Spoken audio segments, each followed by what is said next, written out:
नमस्कार विद्यार्थी मित्रांनो, दिस इज फैज मिर्झा. आपण बघत आहोत परम करिअर अकॅडमीचं चॅनल. आपण या सिरीजमध्ये पॉलिटीचा करंट अफेअर्सला सुरुवात केली होती. ऑलरेडी एक लेक्चर आपला झाला आहे. ओके, याच्यानंतर आपण सिरीज ही कंटिन्यू असणार आहे. पॉलिटी करंट अफेअर्स येणाऱ्या आगामी एक्झामसाठी याचा भरपूर फायदा तुम्ही उचलू शकता. ओके, तर आज आपण टोटल 4 टॉपिक मित्रांनो डिस्कस करणार आहोत. या 4 टॉपिकच्या संबंधित काय क्वेश्चन असतील. ओके, तर the first topic is that आपण जो टॉपिक या ठिकाणी आज डिस्कस करू तो होता जम्मू काश्मीरचा परिसीमनबद्दल. जम्मू काश्मीरचे परिसीमन म्हणजे मतदारसंघाची रचना, त्याच्या संबंधित असलेल्या आयोगाचा जो पर्स्पेक्शन आहे, क्वेश्चन्स काय असतील ते विचारणार ते टॉपिक. सेकंड क्वेश्चन या ठिकाणी सेकंड टॉपिक आपण या ठिकाणी स्टार्ट करू, जो आहे राष्ट्रीय पंचायत राज दिवस. ओके, तर पंचायत राज संबंधित काय क्वेश्चन आयोगाची जे एक्सपेक्टेशन आहे ती काय असणार आहे ते. ओके, थर्ड थिंग आपण या ठिकाणी युनिफॉर्म सिव्हिल कोडबद्दल माहिती कलेक्ट करूया. युनिफॉर्म सिव्हिल कोड म्हणजे आर्टिकल 44. ओके, असे ओव्हरऑल आपल्याला टॉपिक कव्हर करायचे. ठीक आहे, आणि त्याच्यानंतर लक्षात घ्या का जे काय ॲडिशन्स आहे म्हणजे याच्यानंतर जी सिरीजमध्ये आपण या ठिकाणी जे काही पॅटर्न घेऊन आपण अभ्यास करू त्या पॅटर्नप्रमाणे आयोगाचा जो एक्सपेक्टेशन तो काय असणार. ओके, तर आपण टाईम वेस्ट न करता आपण टॉपिकला स्टार्ट करूया. ठीक आहे, पहिला विषय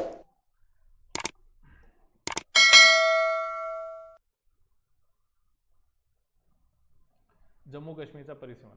ओके, तर मित्रांनो पहिली मुद्दा या ठिकाणी तुम्हाला माहीत असणं आवश्यक आहे का व्हॉट अबाउट आर्टिकल 370. ओके, तर आता आर्टिकल 370 बद्दल तुम्हाला बऱ्यापैकी माहिती आहे का 370 कलमाला सध्या नुकत्याच गव्हर्नमेंटने भरपूर काही चेंजेस याच्यामध्ये केला. ओके, तर आपण एखाद्या सेशन्समध्ये डिटेलमध्ये आर्टिकल 370 बद्दल माहिती कलेक्ट करू. ओके, आज जम्मू काश्मीर आज स्टेट नाही आहे. आज जम्मू काश्मीरची गणना युनियन टेरिटरी म्हणून केली जाते.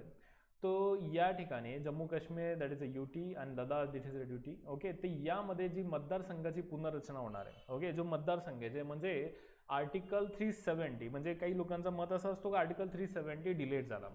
ओके, तर पहिली गोष्ट या ठिकाणी समजणं गरजेचं आहे का आर्टिकल 370 अंतर्गत ओके सरकारने जम्मू काश्मीरचा जो स्पेशल राईट्स होता आणि तो कोणता राईट्स होता, तो होता टेम्पररी स्पेशल राईट. ओके, तो एक लक्षात घ्या, हा टेम्पररी स्पेशल राईट्स काय केला शिथिल केला. ओके, आणि आता त्याला normal as a union territory म्हणून त्याची कन्सिडरेशन केलं. ओके, आपल्या ओव्हरऑल जर आपल्या भारतामध्ये जसं बघितलं का एकदा राज्यसेवेला क्वेश्चन आला होता का तो क्वेश्चन काय होता मित्रांनो, आर्टिकल 370 संबंधित किंवा एनी स्टेट संबंधित असू शकतो का all state have equal status. आपला देश, आपला जी राज्यघटना आहे का तो प्रत्येक राज्याला इक्वल दर्जा देतो का स्टेटला. तर एक कन्सेप्ट या ठिकाणी लक्षात या का आपल्या कॉन्स्टिट्यूशनमध्ये असं कुठे लिहिलेलं नाही आहे.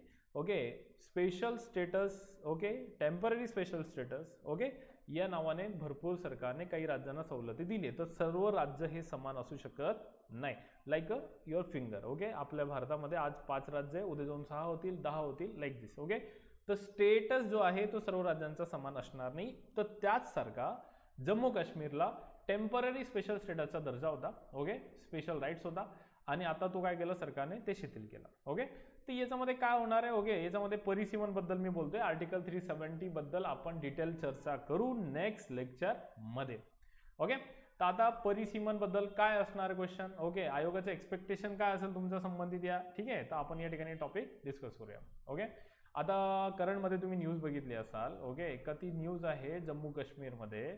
ओके, 370 रद्द केल्यापासून ओके काय केलं सरकारने, नरेंद्र मोदी सरकारने काय केलं लक्षात द्या, परिसीमनची नुकतीच एक तर सध्या करंटमध्ये घोषणा केली.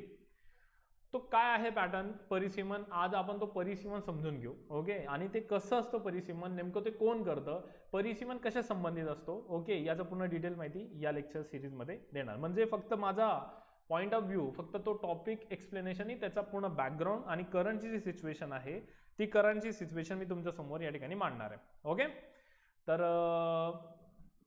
नेक्स्ट पॉईंट दॅट इज आता बघा पहिला point article 329. Okay, just remember this article. Okay, तर आर्टिकलचा पार्ट जर बघितला मित्रांनो, आर्टिकल 329. ओके, आर्टिकल 329 काय आहे, तर हा जो टॉपिक आहे तो पार्लमेंटला परिसीमनचा राईट्स देतो. पहिला पार्ट. ओके, तर परिसीमन संबंधित आर्टिकल जर संदर्भात आला तर तो कोणता आर्टिकल लक्षात ठेवायचा, 329. ओके, आता 329 जर पार्ट बघितला तर हा नेमकं कुठे, तर election commission of India. Okay, केंद्रीय निवडणूक आयोगाची एक संलग्न संस्था असते. ओके, तर केंद्रीय निवडणूक आयोगाच्या संलग्न संस्थेला लक्षात द्या या ठिकाणी काय म्हटलं जातं मित्रांनो, परिसीमन म्हटलं जातं. ओके, तर हे काय करणार आहे, ओके, तर या ठिकाणी याचं काम असतो मतदारसंघाची विभागणी. ओके, मतदारसंघ या ठिकाणी तो बघा फर्स्ट पॉईंट परिसीमन म्हणजे या ठिकाणी तुमचा पॉईंट आहे का भाई सीमांकन म्हणजे संसदीय आणि विधानसभा मतदारसंघाचा सीमांकन. आता या ठिकाणी हे लक्षात ठेवणं फार महत्वाचं आहे आणि तो सेन्सिटिव्ह पार्ट आहे का जर आता संसद म्हटलं तर तुमच्या समोर दोन सभागृह येतात, लोकसभा आणि राज्यसभा. तर एक गोष्ट लक्षात ठेवा, ओके, लोकसभा राज्यसभा याला आपण संसद म्हणतो. ओके, आणि विधिमंडळमध्ये या ठिकाणी जर बघितलं तर विधानसभा हा एक शब्द येतो आणि एक दुसरा शब्द असतो विधान परिषद. तो पॉइंट या ठिकाणी असा आहे मित्रांनो, तो का लोकसभा आणि विधानसभा यांचा जो इलेक्शन आहे तो डायरेक्ट होतो, प्रत्यक्ष निवडणूक होतात, आणि राज्यसभा आणि विधान परिषद याचा जो इलेक्शन्स आहे तो इनडायरेक्ट होतो. आता ज्या ठिकाणी डायरेक्ट इलेक्शन असतो त्या ठिकाणीच परिसीमन असतो, म्हणजे परिसीमनचा संबंध जो आहे तो कोणत्या सभागृहा संबंधित आहे, तर हे याच्यावरून आन्सर आपल्याला आला लोकसभा आणि विधानसभा. म्हणजे याचा अर्थ राज्यसभा आणि विधान परिषद यांचे जे इलेक्शन्स होतात ते इनडायरेक्ट होतात, अप्रत्यक्षपणे होतात. ओके, आता प्रत्यक्ष अप्रत्यक्ष मध्ये जर तुमचा कन्फ्युजन असेल मीन्स इज दॅट काही याच्यावरून तुम्ही हे समजून घ्या का जी जनता आहे ती जनतेला डायरेक्ट वोटचा अधिकार म्हणतो, राईट टू वोटचा अधिकार. ओके, तर राईट टू वोटचा अधिकार कोणत्या सभागृहामध्ये भेटतो, तर मग तो सभागृह म्हणजे तुमचे लोकसभा झाला आणि तो तुमचा विधानसभा झाला. मग जनता डायरेक्ट मतदान करणारे मग कोणत्या मतदारसंघातून कोणता व्यक्ती, ते हे जे मतदारसंघाचा जो परिसीमन असतो याला हे डिसाईड करण्याचा जो राईट असतो तो परिसीमन आहे. तर मग राज्यसभा आणि विधान परिषदचा परिसीमन होत नाही, लोकसभा आणि विधानसभेचा परिसीमन होईल कारण त्या ठिकाणी मतदारसंघ असेल. एखाद्या वेळेस असा क्वेश्चन जर तुम्हाला आला, ओके, सेम क्वेश्चन लाईक दिस. आता क्वेश्चन काय आला की भाई मतदारसंघाचं तर ठीक आहे परिसीमन आला बा आपण समजलं, तुम्हाला सांगा राखीव जागा जर असतील तर कोणत्या सभागृहामध्ये असतील राखीव जागा. ओके, तर राखीव जागा क्वेश्चन आला तर राखीव जागा ज्या सभागृहाचे जे निवडणूक हे प्रत्यक्ष स्वरूपात होतात सेम, कारण जनता डायरेक्ट मतदान कोणत्या सभागृहाला करते, लोकसभा आणि विधानसभेमध्ये. राज्यसभा आणि विधान परिषदेमध्ये जनतेचे प्रतिनिधी मतदान करतात, म्हणून राखीव जागा असतील तर कुठे, तर सेम आन्सर लोकसभा आणि विधानसभेमध्ये राखीव जागा असतील. ओके, तो पॉईंट याच्यावरून तुम्ही क्लिअर करा. ओके, तर मग पहिला मुद्दा तुमचा हा क्लिअर झाला असेल का परिसीमन जर होत असेल तर कुठला, तर लोकसभेचा संसदमधला लोकसभा आणि विधानसभेचा परिसीमन होणार.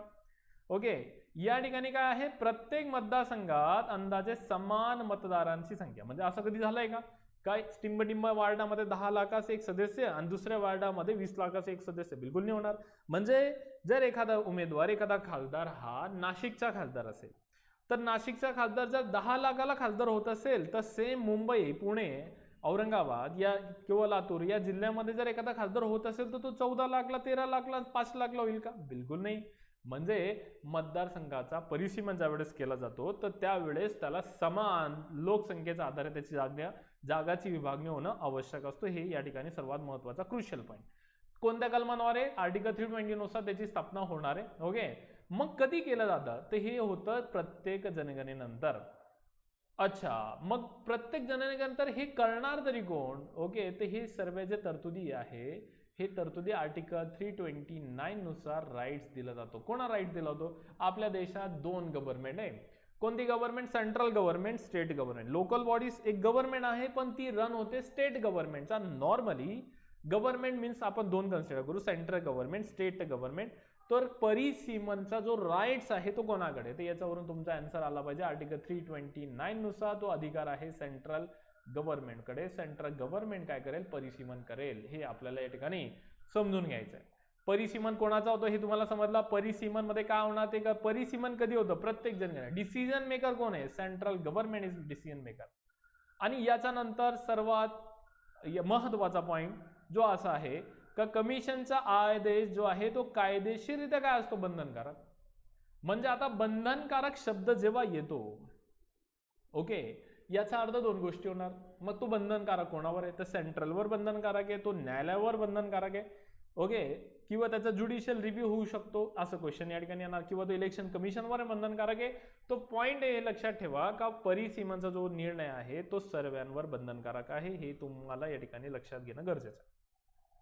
ओके, म्हणजे कोर्टाचा म्हणजे एकदा त्याचा कोर्टाच्या विरोधात त्यामध्ये अपील करता येत नाही. म्हणजे एकदा मतदारसंघाची विभागणी झाली, कोणत्या मतदारसंघातून कोणता उमेदवार ओके निवडायचे हे जरी पक्षाचा उमेदवार असेल पण मतदारसंघ ठरवण्याचा राईट्स असतो परिसीमन. मग आता आपण या ठिकाणी काय शिकलो?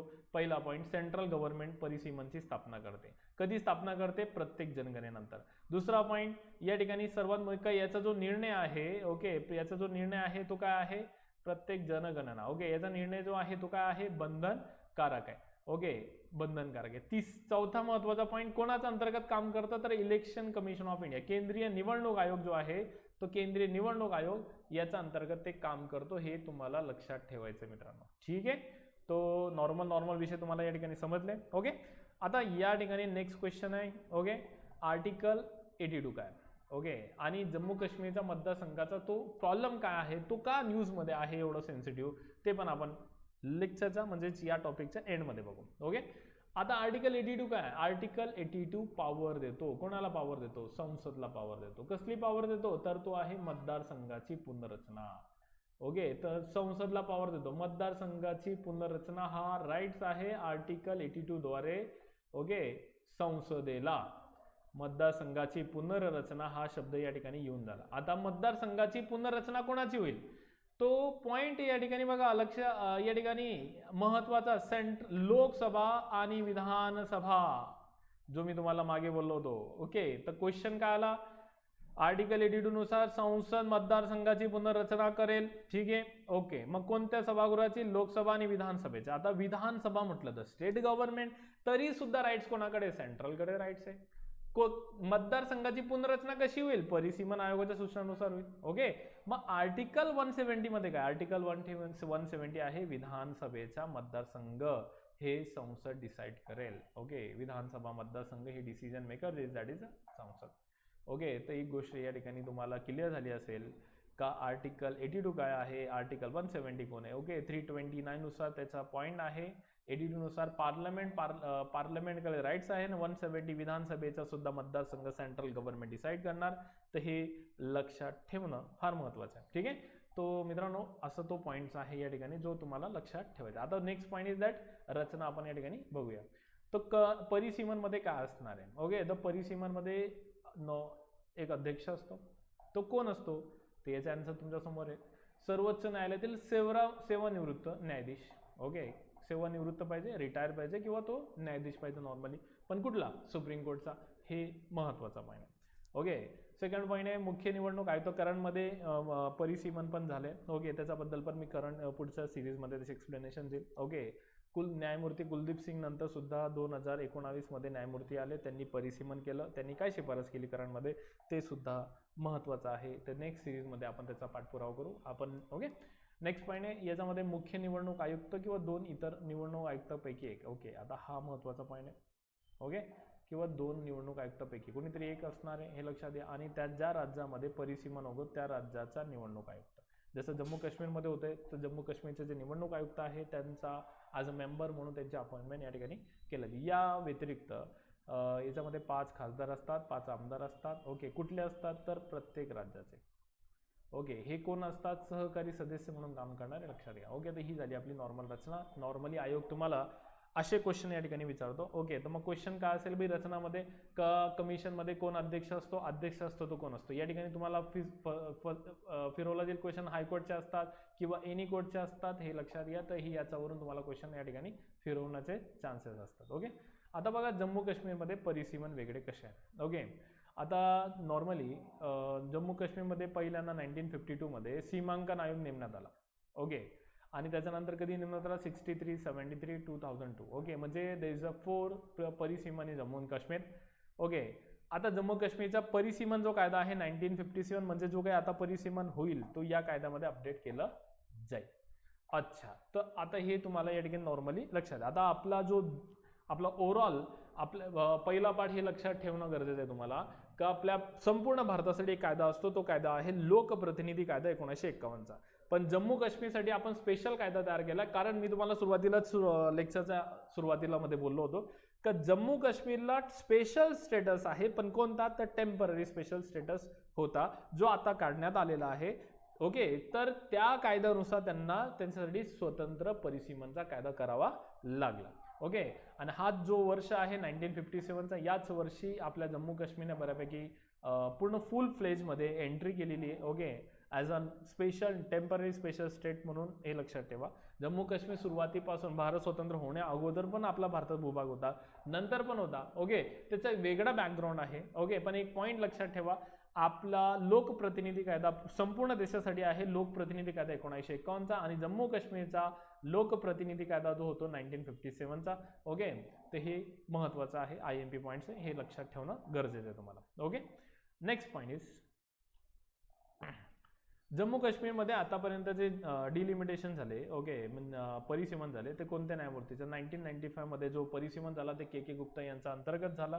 ओके, आता हा परिसीमन काय आहे हे तुम्हाला लक्षात आलं, परिसीमनची रचना काय होती ते लक्षात आलं, परिसीमन कोणत्या आर्टिकलद्वारे होणार आहे ते पण लक्षात आलं. आता जम्मू काश्मीरचे आपण सीट्स बद्दल डिस्कस करून घेऊ.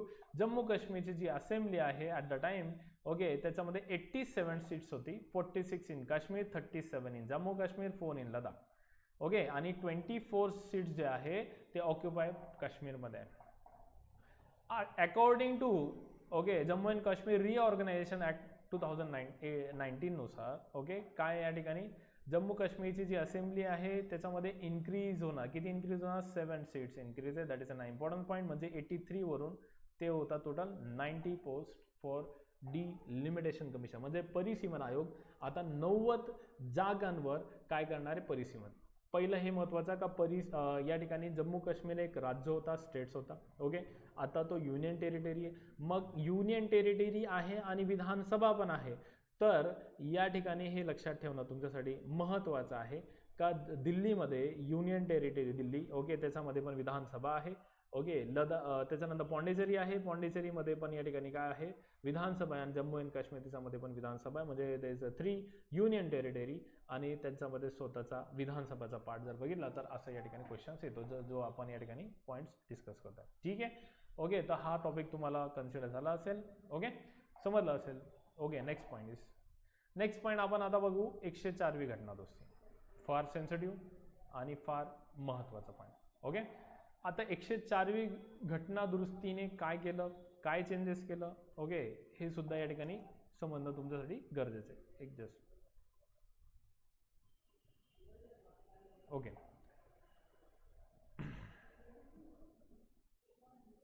आता 104वी घटना दुरुस्ती समजण्याच्या अगोदर आपल्याला काही घटना दुरुस्ती समजून घ्यायचं आहे. पहिले समजून घ्या आपण या टॉपिककडे लुक. 103वी घटना दुरुस्ती, 102वी घटना दुरुस्ती, 101 आणि 100. ओके, नॉर्मली ही सिरीजमध्ये झाला पाहिजे होता. ओके, पण सध्या व्हेरी इम्पॉर्टन्स जो आहे तो आपण त्याला याला प्रायोरिटी देऊ. तो म्हणून पहिले आपण 104 बघून घेऊ.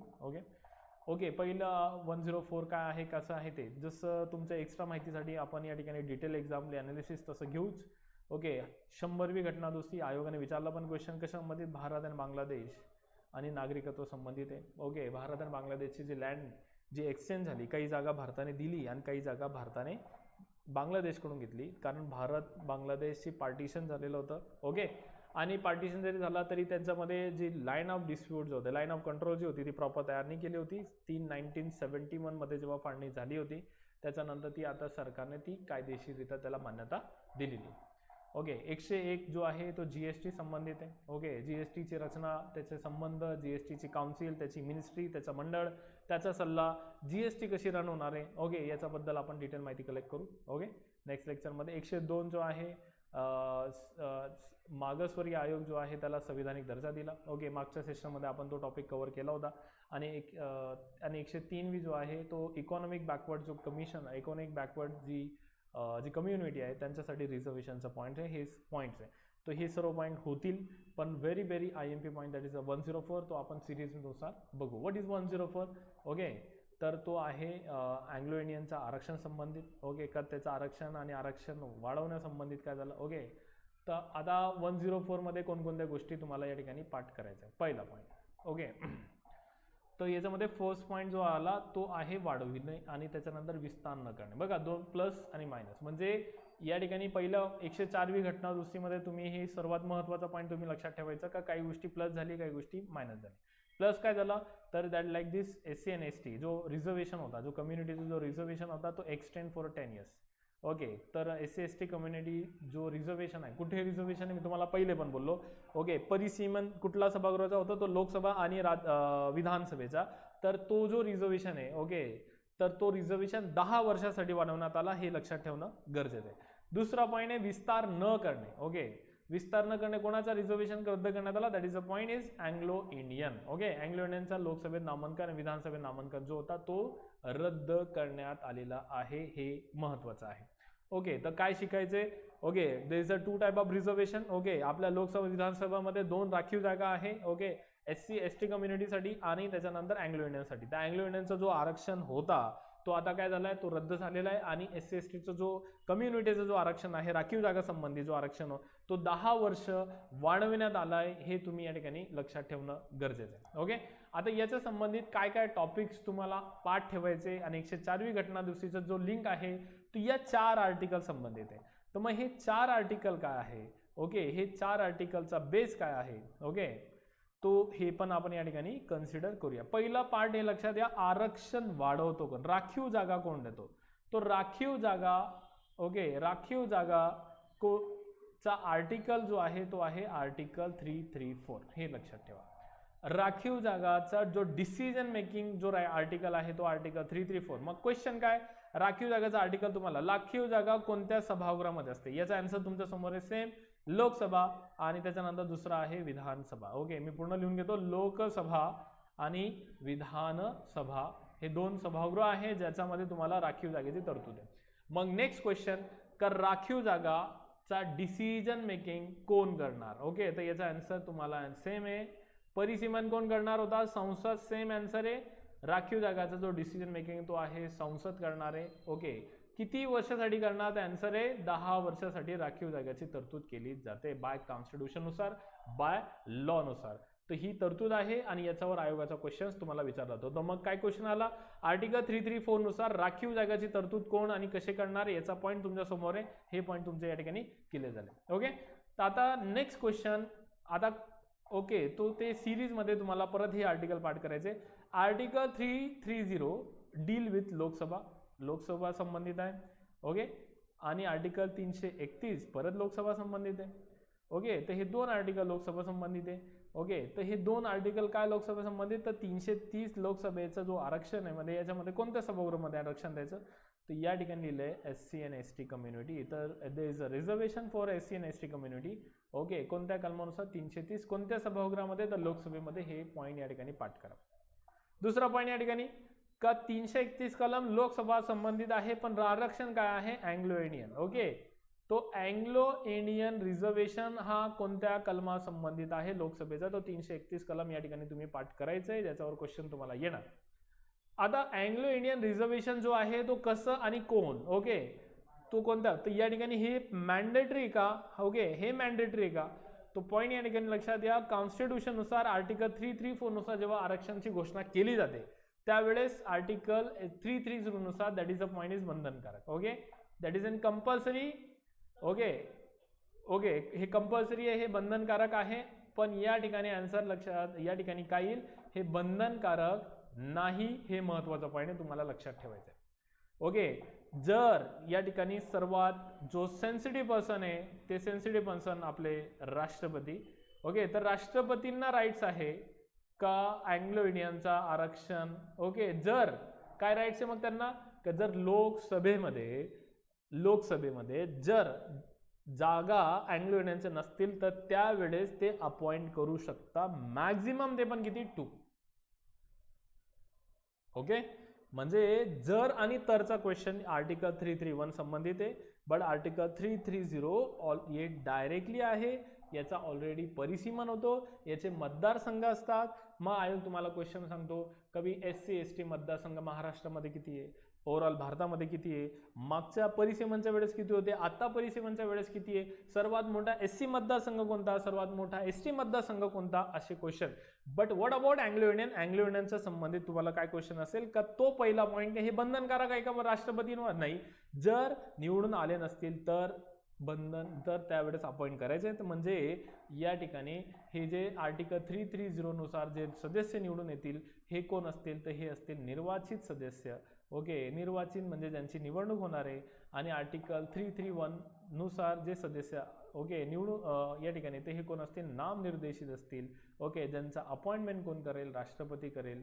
ओके, तो पहिले 3 आर्टिकल तुम्हाला समजले. आर्टिकल बघा परत मी सांगतो, आर्टिकल 334 नुसार या ठिकाणी राखीव जागाची तरतूद लोकसभा आणि विधानसभेमध्ये डिसिजन मेकिंग पॉवर इज संसद पार्लमेंट किती वर्षासाठी 10 इयर्ससाठी तुम्ही आरक्षण जो आहे एक्सटेंड करू शकता. ओके, आणि त्याच्यानंतर नेक्स्ट आर्टिकल आपण बघू.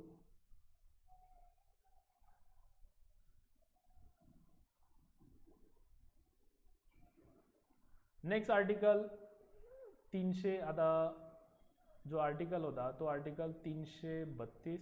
ओके, हा एक आर्टिकल आणि 333 हे 2 आर्टिकल आपण कंपॅरिझन करू. ओके, आता हे जे 2 आर्टिकल आहे कशा संबंधित आहे याचा आन्सर आहे विधानसभा. पहिले लोकसभा आता विधानसभा. मग काय आन्सर आहे सेम प्रोसेस. ओके, विधान आर्टिकल 332 नुसार विधानसभेमध्ये SC ST मतदारसंघ असणार. Okay, decision making is parliament. Article 33 नुसार अँग्लो इंडियन जे असणार त्यांच्यासाठी विधानसभेमध्ये राखीव जागेची तरतूद असणार. पण ते पण कधी. ओके, त्याचा डिसिजन मेकर कोण आहे. ओके, ते पण बंधनकारक आहे का. तर आन्सर काय आहे बंधनकारक नाही आहे. या ठिकाणी सुद्धा राज्यपाल या व्यक्तींना महत्त्वाचा जो राईट्स आहे ते राज्यपाल विधानसभेमध्ये मॅक्सिमम किती व्यक्ती अपॉइंट करू शकतो. मॅक्सिमम 1 व्यक्ती. आणि लोकसभेमध्ये राष्ट्रपती जसे असे किती अपॉइंट करू शकत होते तर ते होते मॅक्सिमम 2. म्हणजे काय झालं अँग्लो इंडियन जर अपॉइंट केलं तर ते नामनिर्देशित असणार. त्याचा डिसिजन मेकिंग राष्ट्रपती राज्यपाल. ओके, उद्या जाऊन असं जरी तुम्हाला काही कन्फ्युजन क्वेश्चन आला का मी राष्ट्रपती राज्यपालवर अँग्लो इंडियनची नियुक्ती बंधनकारक असते का. बिलकुल नाहीये. सेकंड क्वेश्चन हा त्यांचा स्वयंविवेकाधीन अधिकार असणार का. बिलकुल नाहीये. यामध्ये तुम्ही या ठिकाणी लक्षात ठेवा का राष्ट्रपती आणि राज्यपाल यांच्यावर पंतप्रधान मंत्रिमंडळ ओके यांचा नुसार डिसिजन घ्यावं लागतं. आणि राज्यपाल यांना मुख्यमंत्री मंत्रिमंडळाचा सल्ला घ्यावा लागतो. ओके, हे नॉर्मल क्वेश्चन असतात. ओके, नॉर्मल आयोग तुम्हाला क्वेश्चन विचारतो. ओके, आणि लास्ट पॉईंट आपण आर्टिकलमध्ये टॉपिक डिस्कस करू. ओके, तो पॉईंट आहे आर्टिकल 368. आता जर आरक्षण जर वाढवायचं असेल तर कोणता मेजॉरिटी तुम्हाला लागते. तर या ठिकाणी तुम्ही 2 पॉईंट आहे. या ठिकाणी आपण डायरेक्ट लिहू संसद. ओके, म्हणजे सेंट्रल संसद आणि विधिमंडळ. ओके, तर दोन्ही गोष्टी तुम्ही समजून घ्या. ओके, तर संसदेचा या ठिकाणी तुम्हाला लागणार विशेष बहुमत लागणार आणि निम्म्या राज्यांची संमती. म्हणजे 50% ऑफ स्टेट तुम्हाला या ठिकाणी याची कन्सिडरेशन पाहिजे. ओके, तर आता काही क्वेश्चन आला या ठिकाणी जो बहुमत असणार आहे संसदचा तो कोणता बहुमत आहे. तो विशेष बहुमत आहे. प्लस याच्यासोबत 50% राज्यांची संमती पाहिजे. या घटना दुरुस्तीद्वारे काय करता येईल तुम्हाला आरक्षण वाढवता येईल. कोण वाढवणार. संसद वाढवणार. किती वर्षासाठी वाढवणार. ओके, 10 वर्षासाठी वाढवणार. ओके, असे नॉर्मल ट्रेंडमध्ये तुम्हाला क्वेश्चन विचारला जाईल. तुमचा आन्सर त्या ठिकाणी प्रिपेअर असला पाहिजे. ठीक आहे, नेक्स्ट पॉईंट.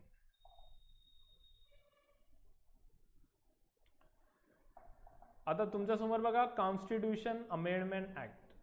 ओके, तर अमेंडमेंट काही अमेंडमेंट आहे जे रिझर्वेशन संबंधित आहे. मग क्वेश्चन तुम्हाला राज्यसेवा मेन्स जर असणार तुमची तर राज्यसेवा मेन्सला क्वेश्चन आहे का रिझर्वेशन संबंधित कोणकोणत्या घटना दुरुस्ती आहे ते या ठिकाणी तुम्हाला घटना दुरुस्तीकरणमध्ये पाठ ठेवायचे. 48, 23, 45, 62, 95 जे आता नुकतीच संपली. ओके, आणि 104 जे आता करंटमध्ये चालू झाली. मग आता 95 जो कॉन्स्टिट्यूशन अमेंडमेंट बिल होता तो कधी संपला 2020 मध्ये संपला. म्हणजे सरकारला आरक्षण वाढवणं गरजेचं होतं आणि गरजेचं होतं. मग सरकारने 104वी घटना दुरुस्ती केली आणि आरक्षण हा 2030 पर्यंत वाढवण्यात आला. ओके, तर हे पॉईंट पण पाठ करा. 95वी घटना दुरुस्ती ओके कधी झाली तर 95वी घटना दुरुस्ती झाली 2009ला. 104वी घटना दुरुस्ती कधी झाली. ऑफकोर्स हे 9ला आहे म्हणजे 19ला. म्हणजे या ठिकाणी तुम्ही पाठ करा की हे 2019 मध्ये ही 104वी घटना दुरुस्ती कन्सिडरेशन केली जाते. ओके, तर असे क्वेश्चन तुम्हाला आयोग विचारतो. ओके, तर म्हणून तुमचा आन्सर या ठिकाणी प्रिपेअर करा. Next question, who is Anglo Indian. Anglo Indian कोण आहे. ओके, याच्यावर क्वेश्चन जर तुम्हाला नॉर्मली विचारला गेला तर तुमचा आन्सर या ठिकाणी रेडी असला पाहिजे. आयोगाचं एक्सपेक्टेशन तुमचा काय असेल, ओके, हे पण तुम्ही जर त्या अँगलने प्रिपेअर केलात, ओके, तर याचा आन्सर बघा आर्टिकल 368 हा घटना दुरुस्तीचा आर्टिकल आहे. या ठिकाणी आर्टिकल आहे 366 ज्याच्यामध्ये अँग्लो इंडियनची डेफिनेशन दिली आहे. आणि अँग्लो इंडियन कोण आहे, तो युरोपियन आहे. कोणता युरोपियन, ओके, जो ओके कोणता युरोपियन, ज्या असं युरोपियन ज्याचे युरोपियन असला पाहिजे ज्याचे पूर्वज हे युरोपियन होते, ओके, किंवा त्याचा वंशजचा व्यक्ती, पण कोणता वंशज, ओके, आणि तो कुठे राहतोय, ओके. तर या ठिकाणी हे पार्ट लक्षात द्या, त्याचा मेल अँकेस्टर, ओके. तर पार्ट या ठिकाणी अँग्लो इंडियन म्हणून काय आला का त्याचे वडील, ओके, किंवा त्याचे आजोबा, त्याचे पणजोबा, त्याचे खापर पणजोबा हे युरोपियन असले पाहिजे, ओके, ब्रिटिश वंशाचे असले पाहिजे आणि ते भारतमध्ये राहत आहे, ओके. अँग्लो इंडियन आहे ना, तर आंग्ल भारतीय, ओके, म्हणजे they are Indian, okay. Point या ठिकाणी ते पूर्व त्यांचे ब्रिटिश होते आणि आज ते भारतामध्ये, तर त्यांचा बघा किती जबरदस्त पॉईंट आहे. आपली कॉन्स्टिट्यूशनने बायसपणा कधी नाही केला, ओके, म्हणजे आपली कॉन्स्टिट्यूशन रिलीजन बायस नाही करत आहे, कास्ट बायस करत नाही आहे, कम्युनिटी बायस नाही करत. That is the best way example आपल्या कॉन्स्टिट्यूशनने जो ब्रिटिश व्यक्ती जो आमच्या देशामध्ये राहतोय त्याला सुद्धा समान हक्क दिलाय. तो तुम्हाला दिसतंय धडधडीत आर्टिकल 366 आणि याच्या अगोदरच्या घटना दुरुस्तीमध्ये आतापर्यंत आपण अँग्लो इंडियन कम्युनिटीचा, कारण सर्वात त्यांचे 10 लाखाला जर एक खासदार होत असेल तर 10 लाख कम्युनिटी त्यांची नाही आहे, तर मग 10 लाख कम्युनिटी त्यांची नाही म्हणजे याचा अर्थ त्यांना एक पण खासदार नाही भेटणार. मग त्यांचा एक पण खासदार नाही असणार, मग त्यांच्या हक्काची मागणी कोण करणार, तर कॉन्स्टिट्यूशनने प्रावधान करून दिला होता का लोकसभा आणि विधानसभा या 2 सभागृहामध्ये त्यांचे प्रतिनिधित्व असले पाहिजे आणि ते अपॉइंटेड असतील, ओके. म्हणून आपल्या कॉन्स्टिट्यूशन पण आता, ओके, पण कॉन्स्टिट्यूशन सांगितलं तुम्हाला तो आरक्षण कधी ना कधी रद्द करायचं आहे आणि आज सरकारने ते रद्द करून दिलं आहे.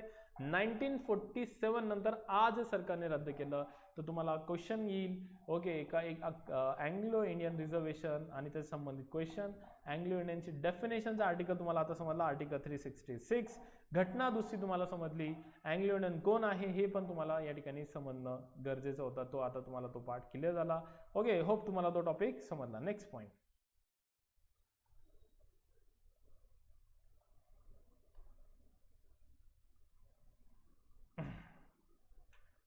नेक्स्ट पॉईंट आहे नॅशनल पंचायत राज डे, राष्ट्रीय पंचायत राज दिवस 24 एप्रिल 2021 रोजी सेलिब्रेट करण्यात आला आणि यामध्ये काही योजना, काही स्कीम लॉन्च करण्यात आल्या, ओके. तर मग पहिला पॉईंट पंचायत राज दिवस तुमचा पाठ झाला, ओके. तो कोणता आहे 24 एप्रिल. दुसरा पॉईंट, याच्यावर सरकारने कोणकोणत्या स्कीम लॉन्च केल्या, ओके, याच्यावर काय पॅटर्न असणार आहे क्वेश्चनचा तो सुद्धा या ठिकाणी समजणं गरजेचं आहे, ओके. तर आपण ते असणार ते जे योजना आहे, जे स्कीम्स आहे ते कोणकोणत्या आहे ते आपण या ठिकाणी बघूया. पहिला पॉईंट, हे न्यूजमध्ये का आला किंवा काय कन्सिडर, ओके.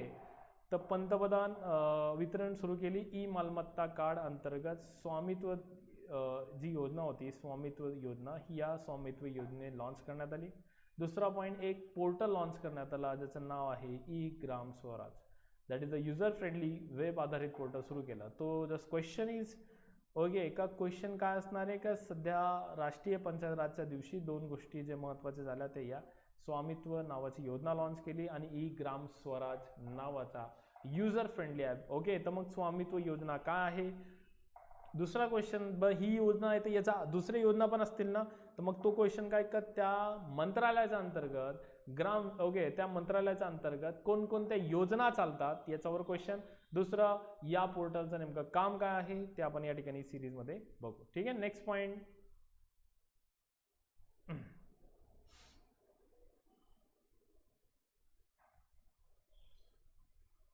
ओके. आता हा जो ई ग्राम स्वराज जो पोर्टल आहे तो काय करणार आहे, तो काम करणार आहे ग्रामपंचायतचा नियोजन, लेखा, ओके, आणि याच्या देखरेखीचे कार्य एकसारखं करते, ओके. त्याच्यानंतर ॲप्लिकेशन बेसिसवरती काम करणार आहे, ओके. तर एक डिरेक्टरी तयार करणार आणि ज्याचा पूर्ण डेटा सेंट्रल आणि स्टेट गव्हर्नमेंटला माहिती आहे. आता एक लक्षात घ्या, ग्रामपंचायत हा सर्वात क्रुशियल पार्ट आहे पूर्ण लोकल बॉडीजमध्ये, का जर तुमची ग्रामपंचायत सक्षम असेल ओके तर तुमचा तालुका, डिस्ट्रिक्ट, स्टेट आणि पूर्ण कंट्री सक्षम होऊ शकते. आणि तुम्हाला माहिती आहे महात्मा गांधींच्या आयडिओलॉजीनुसार ग्रामपंचायत पूर्ण स्थानिक स्वराज्य संस्थेचा बेस आहे. ओके, यावर क्वेश्चन काय असणार आहे ओके, तर याच्यावर क्वेश्चन कसं असणार ग्रामपंचायत याच्या संबंधित मग या पोर्टलबद्दल मी तुम्हाला माहिती दिली का याचं नेमकं या ई ग्राम स्वराज पोर्टलचं नेमकं काय आहे. तो नियोजन संबंधित काम करणार आहे, ऑडिट संबंधित काम करणार आहे आणि त्याच्यानंतर पारदर्शक काम झाला पाहिजे ग्रामपंचायतचा. लोकांना गव्हर्नन्सचे जे सुविधा आहे ते प्रॉपर वेमध्ये मिळालं पाहिजे. याचा बेसिक आयडिया ही जी आहे ती या युजर फ्रेंडली ॲपने ओके सुरू केलेली आहे. ओके, तर हे तुम्हाला या ठिकाणी समजणं गरजेचं आहे. ठीक आहे, नेक्स्ट पॉईंट आहे ओके. सो या दिवशी सरकारने प्रदान केलेले पुरस्कार. ओके, तर सरकार कोणकोणते पुरस्कार प्रदान करतोय ओके, तर पहिला पॉईंट या ठिकाणी दीनदयाळ असं क्वेश्चन येऊ शकतं ओके, का स्थानिक स्वराज्य संस्था संबंधित किंवा पंचायतीराज संबंधित कोणकोणते पुरस्कार असतात. तर टोटल तुम्ही या ठिकाणी पाठ करा. Total 5. First one that is Deendayal okay. दुसरं नानाजी देशमुख राष्ट्रीय गौरव पुरस्कार. तिसरा मुलांसाठी अनुकूल ग्रामपंचायत पुरस्कार आणि ग्रामपंचायत विकास योजना. आणि 5वा जो पॉईंट होता तो ते स्वामित्व योजना, जे मी आता तुम्हाला डिस्कस करणार ओके, जे ई ग्रामपंचायत पुरस्कार संबंधी जे दिले जाणार आहे ओके. तर या टोटल 5 स्कीम्स आहे, 5 योजना आहे जे स्पेसिफिकली या पंचायत राज मंत्रालयाकडे कामगिरी केली जाते. याच्यावर क्वेश्चन येऊ शकतो. पंचायत राज मंत्रालयाच्या अंतर्गत कोणकोणते पुरस्कार लॉन्च केले जाऊ शकतात ओके. मग आता दीनदयाळ उपाध्याय पुरस्कार कोणाला मिळाला, नानाजी देशमुख राष्ट्रीय गौरव पुरस्कार, ग्रामसभा पुरस्कार कोणाला प्राप्त झाला ओके. तर हे सर्व जस्ट करंट डेटा आहे ते तुम्हाला त्या करंट न्यूजमधून माहिती कलेक्ट करू शकतो. क्वेश्चन पॅटर्न आपण या ठिकाणी इमॅजिनेशन करतोय का नेमकं आयोगाची जी टेंडन्सी असणार आहे ती कशी असणार ओके मित्रांनो. तर नेक्स्ट आहे स्वामित्व योजनेबद्दल आपण थोडीशी माहिती कलेक्ट करूया. स्वामित्व योजना काय करणार आहे, ग्रामीण भागातील सर्वेक्षण, ग्रामीण भागातील सुधारित तंत्रज्ञान ओके याचा योजना आहे. तो सर्वेक्षण करणार, माहिती गोळा करणार, ॲनालिसिस करणार आणि तंत्रज्ञान टेक्नॉलॉजीच्या आधारे ओके सरकारला ओके पंचायत राजला महसूल विभागला ओके यांना त्याचा डेव्हलपमेंटचा रिपोर्ट देईल. आणि जेणेकरून त्याचा लक्ष जो आहे तो आहे ग्रामीण भारतासाठी एकात्मिक मालमत्ता प्रमाणीकरणचा ओके समाधान प्रदान करणे. म्हणजे एक इक्वल ओके जो रुरल डेव्हलपमेंटचा जो प्रोजेक्ट आहे तो सर्व ठिकाणी इक्वल झाला पाहिजे आणि एकाच बॉडीच्या अंतर्गत झाला पाहिजे. यासाठी काय स्पेसिफिक प्लॅनिंग करता येईल याची जी माहिती आहे ती तुमच्या समोर सरकारला स्वामित्व योजनेबद्दल माहिती ती पाठपुरावा करायची. कशाच्या आधारे सर्व डेटा कलेक्ट केला, ड्रोन तंत्रज्ञान म्हणजे हाय टेक्नॉलॉजी, हायफाय टेक्नॉलॉजी आपण त्याला म्हणू का. दॅट इज द करंटचा जो सिनारिओ आहे तो ओके. ती ही मॅपिंग कधी केली आहे सरकारची, तर हे आकडा तुम्हाला पाठ करायचा 2020 ते 24 मध्ये ओके. तर पॉईंट इज दॅट का स्वामित्व योजनेचा बेसिक आयडिया काय, त्याचा लक्ष काय ओके, आणि ही योजना किती दिवसामध्ये आपला काम करणार आहे हे याच्यावर बद्दल माहिती थोडे ओके. तर बघा न्यूजमध्ये जेव्हा पॉईंट एखादा येतो ना तर त्याची पूर्ण माहिती आणि त्याचा डिटेल डेटा जो आहे तो तुम्हाला लक्षात ठेवायचा आहे ओके. याच्या संबंधित काय काय पॉईंट असणार बघा. जसं आता बघा त्यासाठी सम आर्टिकल मी तुमच्यासाठी आणलं, आर्टिकल 243B या ठिकाणी स्थानिक स्वराज्य संस्था संबंधित आर्टिकल सर्वात महत्त्वाचा आर्टिकल का 3 टायर सिस्टम ओके सरकार ओके 3 स्तरीय पंचायत राजची व्यवस्था सरकारला करणं बंधनकारक आहे. म्हणजे ती जिल्हा परिषद, पंचायत समिती आणि gram panchayat okay. Just extra article some article आपण एक्स्ट्रा माहितीसाठी करेक्ट करतोय. तर मग पहिला पॉईंट 243B आर्टिकल अंतर्गत टोटल 3 टायर किंवा 3 सभागृह तयार करायचे आहे. पण काही राज्यांसाठी ते 2 आहे आणि 2 कोणत्या राज्यावर आहे, ज्या राज्याची लोकसंख्या ही 20 लाखापेक्षा कमी आहे. हे लक्षात ठेवणं गरजेचं तुमच्यासाठी गरजेचं. सम आर्टिकलमध्ये ओके. तर मग काय सांगितलं, 3 सभागृह असतील, आपलं ग्रामपंचायत, जिल्हा परिषद आणि त्याच्यानंतर पंचायत समिती. आणि ज्या राज्यात 2 असतील त्या राज्याची लोकसंख्या किती असली पाहिजे, 20 लाख. कारण मला सांगा सर्व देशामध्ये लोकसंख्येचं जो वितरण आहे तो समान आहे का, बिलकुल नाही आहे. तर समान नाही आहे तर मग त्या ठिकाणी वितरणामध्ये व्यवस्था निर्माण होऊ शकते. म्हणून या ठिकाणी आपला कॉन्स्टिट्यूशन बॅलन्स केलाय. 243D हा आरक्षणचा कलम आहे, याला लक्षात तुम्ही ठेवू शकता. बी याला कसं लक्षात ठेवू शकता, बी मीन्स बाउंड्री. तर कितीची बाउंड्री आहे, तर टोटल 3 सभागृह किंवा 3 पॅनल यांची बाउंड्री आहे, हे लक्षात ठेवा. डी म्हणजे काय, डिवायडेशन. कशामध्ये डिवायडेशन, असं पाठ करू आपण लक्षात ठेवण्यासाठी. आरक्षण म्हणजे हा जो आरक्षणचा पॉईंट आहे हे आपल्या समजण्यासाठी आहे, आरक्षणचा पॉईंट बेसिक आयडिया म्हणून. नेक्स्ट पॉईंट आहे 243 के निवडणूक आयोग. ओके, तर आता आरक्षण कोणकोणता, ओके, तर आरक्षण हा SC ST OBC, ओके, त्याच्यानंतर या ठिकाणी येईल महिला आरक्षण. बघा, लोकसभा आणि विधानसभेमध्ये जर आरक्षण म्हटलं तर दिस टू, ओके, बट स्थानिक स्वराज्य संस्था यामध्ये आरक्षण जर म्हटलं there is a 4 type of राखीव जागा, रिझर्वेशन. नेक्स्ट आर्टिकल आहे 243 के, ज्याला आहे राज्य निवडणूक आयोग. आता हा राज्य निवडणूक आयोग जो इलेक्शन करणार आहे पंचायत राजची, देशाचा इलेक्शन कमिशन वेगळा आहे. देशाचा जो केंद्रीय निवडणूक आयोग आहे तो लोकसभा आणि विधानसभेचे निवडणूक करणार आहे, राज्यसभा आणि विधान परिषदेची निवडणूक करणार आहे, म्हणजे ओके, म्हणजे आमदार आणि खासदार यांची निवडणूक केंद्रीय निवडणूक आयोग करणार, आणि पंचायत राजची निवडणूक हा राज्य निवडणूक आयोग करणार. कोणता कलम, 243. तुम्ही याला पाठ करू शकता. निवडणूक मध्ये क येतं म्हणजे क वरून क पाठ करा, राज्य निवडणूक आयोग. ओके, आणि काही राज्यांसाठी पंचायत राज बंधनकारक नाहीये, तर मग कोणते राज्य आहे, म्हणजे ते या ठिकाणी नागालँड, मेघालय, मिझोरम, ओके, इतर काही क्षेत्र यांच्यावर पंचायती स्थापन करणं बंधनकारक नाहीये. म्हणजे आपल्या कॉन्स्टिट्यूशनमध्ये ओके पंचायती स्थापन करणं बंधनकारक नव्हतं, त्याच्यानंतर घटनादुरुस्ती आल्या, ओके, त्याच्यानुसार बंधनकारक केलं, तरी सुद्धा या आर्टिकलनुसार काही राज्यांवर ही तरतूद बंधनकारक नाहीये. ओके, तर बंधनकारकनीमध्ये कोणते राज्य आहे, दिस वन.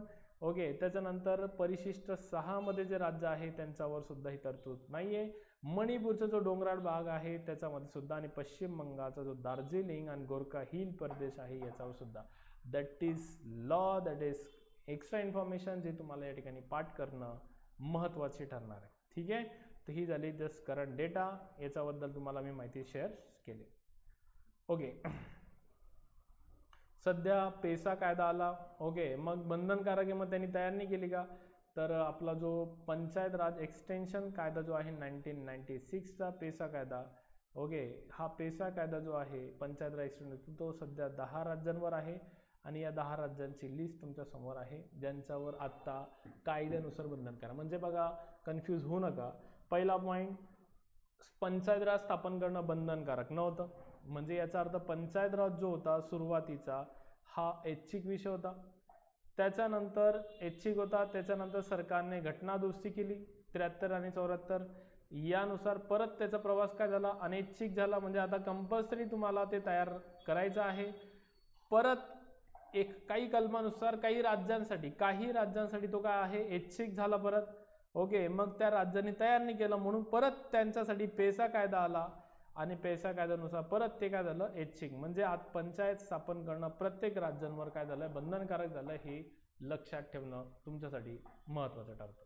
ठीक आहे, तो बघा हे होतं 104वी घटनादुरुस्ती. ओके, त्याच्यानंतर 104वी घटनादुरुस्ती नंतर आपण पॉईंट बघितला पंचायत राजचा, ओके, योजनेसंबंधित जो त्याच्या संबंधित काय क्वेश्चन होते.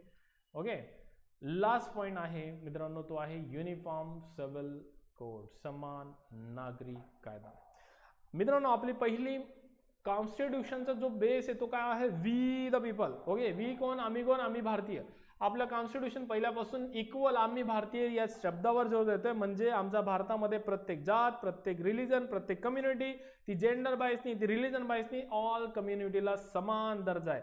ओके, आज आपल्या भारतामध्ये ही समान दर्जा टिकवायचा असेल त्यासाठी सर्वात महत्त्वाचा जो पॉईंट आहे तो युनिफॉर्म सिव्हिल कोड आहे.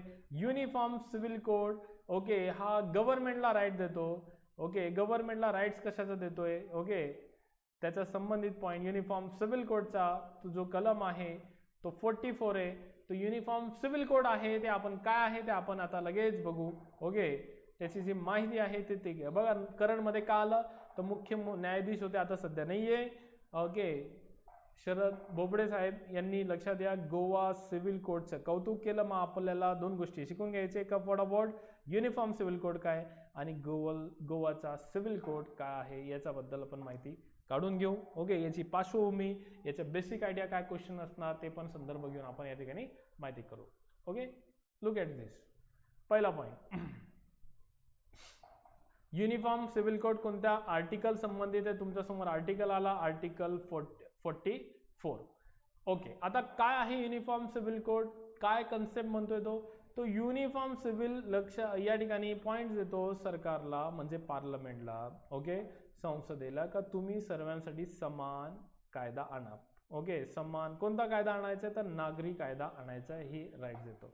कोण आणणार समान नागरी कायदा तर तुम्ही दोन गव्हर्नमेंट आहे, दोन्ही गव्हर्नमेंट आणू शकता, सेंट्रल गव्हर्नमेंट सुद्धा आणि स्टेट गव्हर्नमेंट सुद्धा. ओके ओके, हे आणण्यासाठी कोण रिक्वेस्ट करेल किंवा युनिफॉर्म सिव्हिल कोड काय. ओके, तर आज जर या ठिकाणी एक क्वेश्चन तुम्हाला आला का भाई युनिफॉर्म सिव्हिल कोडची डेफिनेशन आहे का कॉन्स्टिट्यूशन मध्ये कुठे, ओके, का नेमकं डेफिनेशन त्याचा पॉइंट काय आहे का. ओके, तर या ठिकाणी क्वेश्चन काय बघा, पहिला मुद्दा मी तुम्हाला एक्सप्लेन केला का युनिफॉर्म सिव्हिल कोड दोन गव्हर्नमेंट आणू शकते. दुसरा क्वेश्चन, याची डेफिनेशन दिली का, तर आन्सर आहे नो.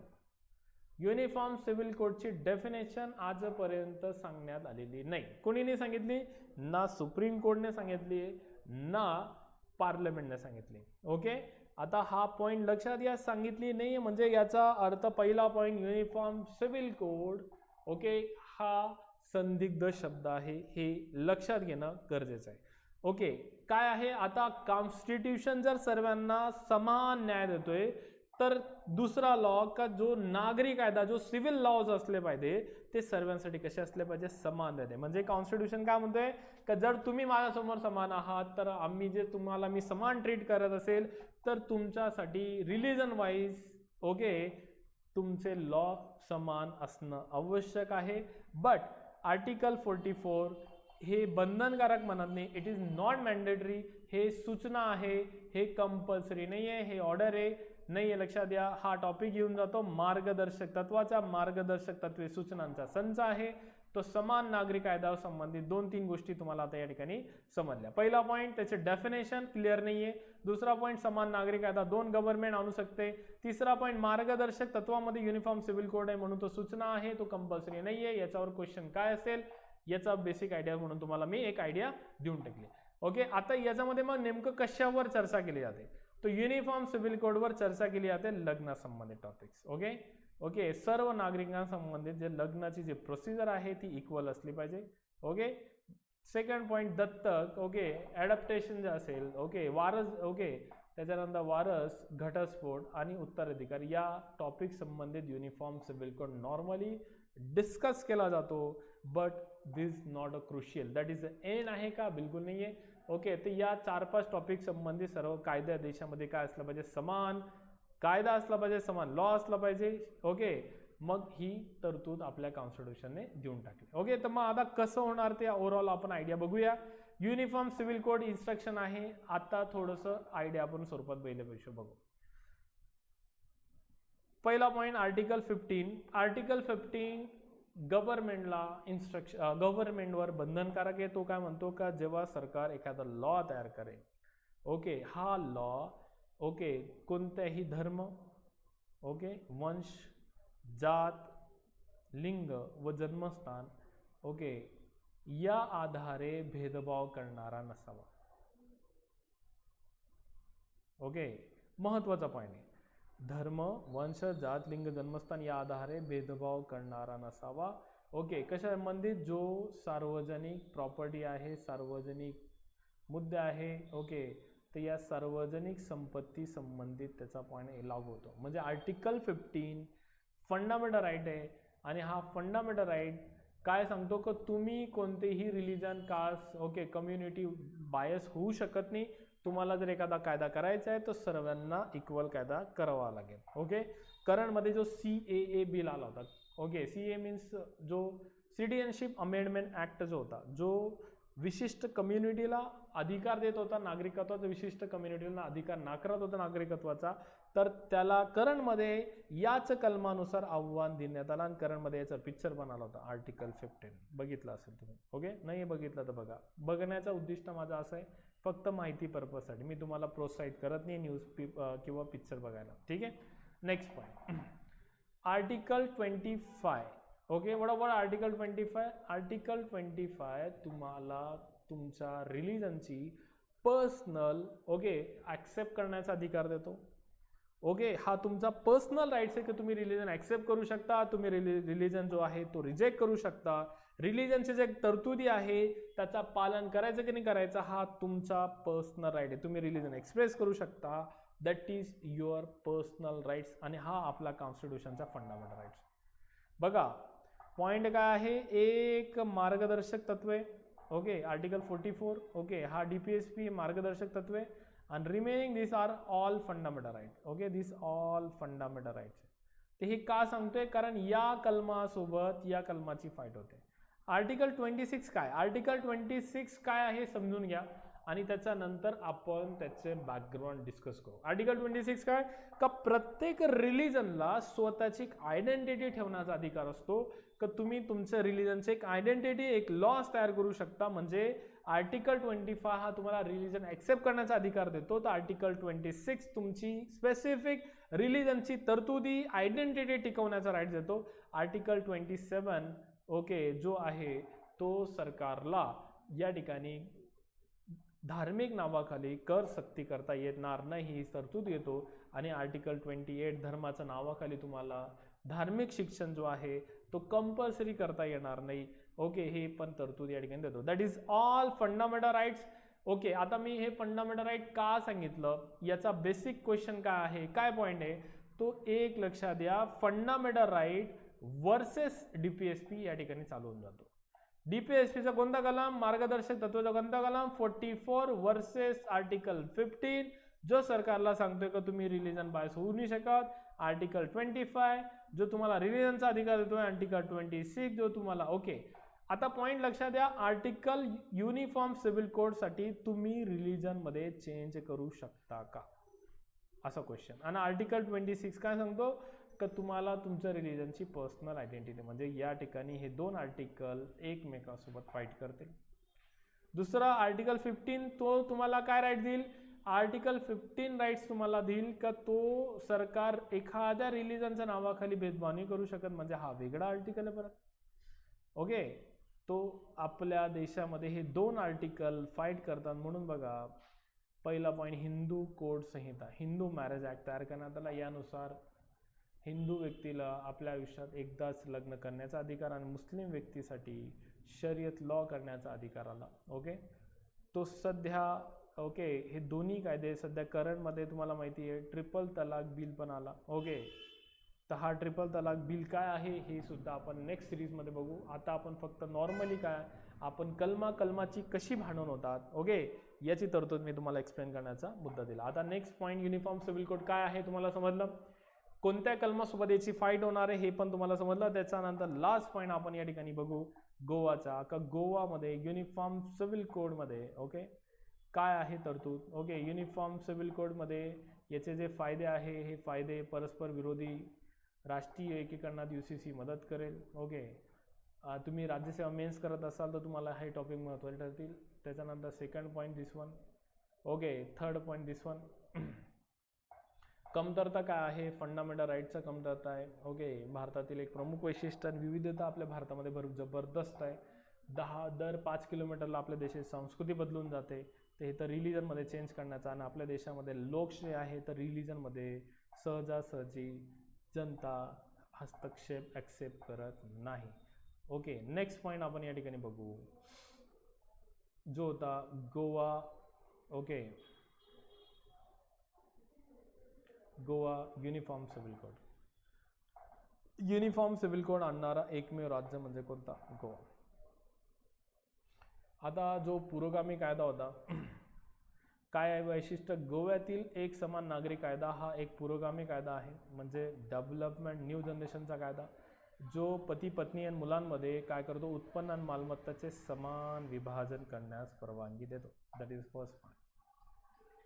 दुसरा पॉईंट, प्रत्येक जन्म विवाह मृत्यूची अनिवार्यपणे नोंदणी करावी लागेल आणि घटस्फोटचे अनेक तरतुदी आहेत. ओके, ते सुद्धा आपण या ठिकाणी बघा. रजिस्ट्रेशन इज कंपल्सरी आणि after divorce, okay, J equal विभाजनला permission आहे. म्हणजे आपला जो देश आहे मोस्टली आपल्या देशामध्ये महिलांना दुय्यम दर्जा दिला जातो, तर त्याच्यावर या कायद्याने मात केली आहे. तसं आपल्या भारतामध्ये सुद्धा बऱ्यापैकी या गोष्टी कमी झाल्या आहेत. पण एक महत्त्वाचा आणि पुरोगामी कायदा म्हणून आपण याची महत्त्वाची तरतूद म्हणून याला बघूया. ठीक आहे. नेक्स्ट पॉईंट आहे ज्याच्यावर महत्त्वाचा पॉईंट का मुस्लिमांचे गोव्यामध्ये विवाह नोंदणी आवश्यक आहे आणि या राज्यामध्ये तिहेरी तलाक बहुविवाह घटस्फोट होऊ शकत नाही. बघा मुस्लिम शरीयत कायदा मुस्लिम व्यक्तीला अधिकार देतोय ओके टोटल 4 लग्न करण्याचा, पण असं नाही आहे ओके लग्न करायचं असेल तर पहिल्या बायकोची परमिशन तुम्हाला घ्यावी लागते. जर बायकोने परमिशन दिली ओके तर तुम्ही दुसरं लग्न या ठिकाणी करू शकता. पण आता युनिफॉर्म सिव्हिल कोडने काय केलं ही तरतूद सुद्धा काय केली बंद करून टाकली गोव्यामध्ये ओके. बहुविवाह घटस्फोटची तरतूद आहे. तिहेरी तलाक म्हणजे ऑलरेडी तरतूद लक्षात द्या. आता सध्या ट्रिपल तलाक बिल आपला याच्यावर आला आहे सध्या आपल्या देशामध्ये. हा काय हे बहुविवाह ओके. आता बघा हिंदू विवाह कायद्यानुसार सुद्धा एक लग्न करण्याचा अधिकार आपला. जर आपण अँशंट लोक जर बघितले आपले पूर्वज लोक बघितले तर यांचे एकापेक्षा जास्त लग्न झाले ओके. असं नाही आहे का आपण या ठिकाणी पॉईंट या ठिकाणी तर लक्षात द्या. मग एखादा व्यक्ती एकापेक्षा जास्त लग्न करत असेल तर ऑलरेडी आपल्या देशाची जी लोकसंख्या आहे ती कमी नाही आहे ओके ओके. आणि त्याच्यानंतर जो जेंडर गॅप आहे तो पण प्रॉपर नाही आहे म्हणून सरकारला या सक्ती करावी लागली लक्षात ठेवा. आणि त्याच्यानंतर आफ्टर मॅरेज जी प्रॉपर्टी आहे त्याचा जो इक्वल डिस्ट्रीब्युशन आहे तो या सर्वसामान्यपणे असे असणार आहे.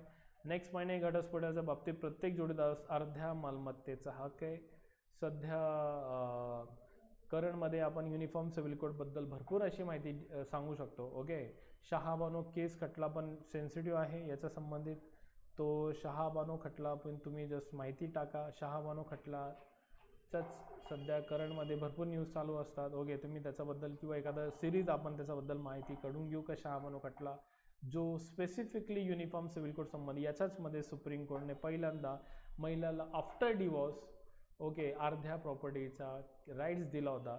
तर याच्यामध्ये मग मुस्लिम समाज जो होता मुस्लिम कम्युनिटी जी होती ती रस्त्यावर आलेली होती ओके. पॉईंट माझा कोणत्याही कम्युनिटीचा कोणत्याही धर्माची अवहेलना करायचा नाही आहे. मला फक्त या ठिकाणी एवढं तरतूद आहे का नेमकं तो केस आणि त्याची जी ट्रेजेडी आहे ती कशी होती आणि त्याच्यावर सुप्रीम कोर्टने काय निर्णय दिला. त्याच्यानंतर सुप्रीम कोर्टने ज्यावेळेस ओके हा निर्णय दिला ओके लक्षात द्या का इक्वल जस्टिस दिलं त्यावेळेस राजीव गांधी सरकारने शर्यत कायद्यामध्ये बदल केला आणि सांगितलं की सरकार शर्यत कायद्यामध्ये बदल करण्याचा राईट्स कोणालाही देत नाही. इवन सुप्रीम कोर्टला पण देत नाही. म्हणजे सुप्रीम कोर्टचे त्यावेळेस राईट्स कमी केले म्हणून हा केस हा जजमेंट महत्त्वाचा आहे ओके आपल्या अभ्यासासाठी ओके. आपण या ठिकाणी अभ्यास पर्पजसाठी जमलेलो आहोत हे लक्षात ठेवा. नेक्स्ट पॉईंट आहे पालक आपल्या मुलांचा संपूर्णपणे निर्वासन करू शकत नाही ओके. त्यांचा मला निम्म्या पैशापैकी अर्धा मालमत्ता मुलांना द्यावा लागेल. ही वारसा मिळणारी संपत्ती मला समान वाटली पाहिजे ओके मित्रांनो. तर ही होती जस्ट युनिफॉर्म सिव्हिल कोडबद्दल जस्ट थोडीशी माहिती. भरपूर गोष्टी मित्रांनो जे तुम्हाला ओके बोलायचे आहे ओके. बट आता ओके तर नेक्स्ट सिरीजमध्ये आपण आता भरपूर असे IMP टॉपिक जे आहे ओके. तर जर तुम्हाला काही वाटत असेल का या टॉपिकवर लाईव्ह लेक्चर कंडक्ट करायचं ओके जर असं वाटत असेल तसं तुम्ही या ठिकाणी आपल्या चॅनलला तसं इन्स्ट्रक्शन देऊ शकता ओके. तर please like share and subscribe our channel. Thank you धन्यवाद ओके. थँक्यू मित्रांनो.